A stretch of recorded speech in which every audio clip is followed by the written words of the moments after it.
आदमी ने कभी सोचा भी नहीं था कि जब वह दुश्मन के साथ निशानेबाजी की प्रतियोगिता कर रहा था, तो सामने वाले ने निशाने को किसी जीवित इंसान से बदल दिया होगा।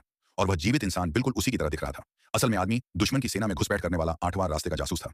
लेकिन हैरानी की बात यह थी कि उसका असली रूप सेना के शिविर से भाग निकला था। उस समय आदमी के मन में घबराहट थी, क्योंकि वह पक्का नहीं था कि लीजी उसे पहचान पाएगी या नहीं।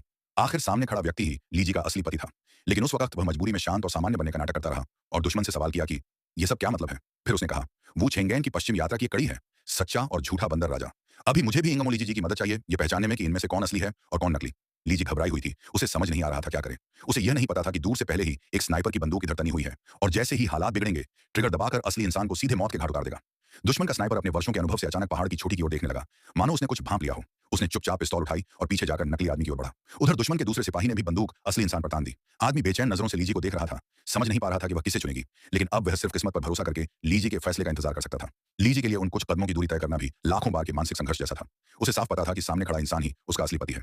नियम से उसे बचा लेना चाहिए था, लेकिन उसके दिमाग में उन निर्दोष नागरिकों की छवि घूम रही थी, जिन्हें उसके पति ने प्रयोगों में यातनाएं दी थी। उसका दिल टूट रहा था और उसका पति उन प्रयोगों की भयानकता जानता हुआ भी उन्हें युद्ध की सामान्य बलि समझता था। यही सोच लीजी की विचारधारा से बिल्कुल विपरीत थी। पति ने लीजी को जोर देकर सच कहने के लिए कहा, लेकिन लीजी चुप रही और पीछे खड़े नकली आदमी की ओर देखती रही। वह अभी भी अपने मन में अंतिम संघर्ष कर रही थी।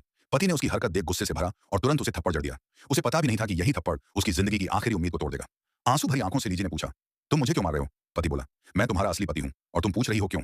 लेकिन लीजी ने डटकर जवाब दिया, तुम मेरे पति नहीं हो, वह मेरा असली पति है। उसकी बात सुनकर सब लोग दंग रह गए। असली इंसान और भी घबराकर बोला, लीजी पागल मत बनो। लेकिन थप्पड़ ने लीजी को पति का असली चेहरा दिखा दिया था, उसकी स्वार्थपरता और निर्दयता। लीजी ने पक्के मन से मुड़कर वहां से जाना तय किया। उसने पीछे छूटे पति की ओर देखा तक नहीं और यह झूठ को सच बताने वाला खेल यहीं समाप्त हो गया। क्वाई शो चैनल को सब्सक्राइब भी कर दो।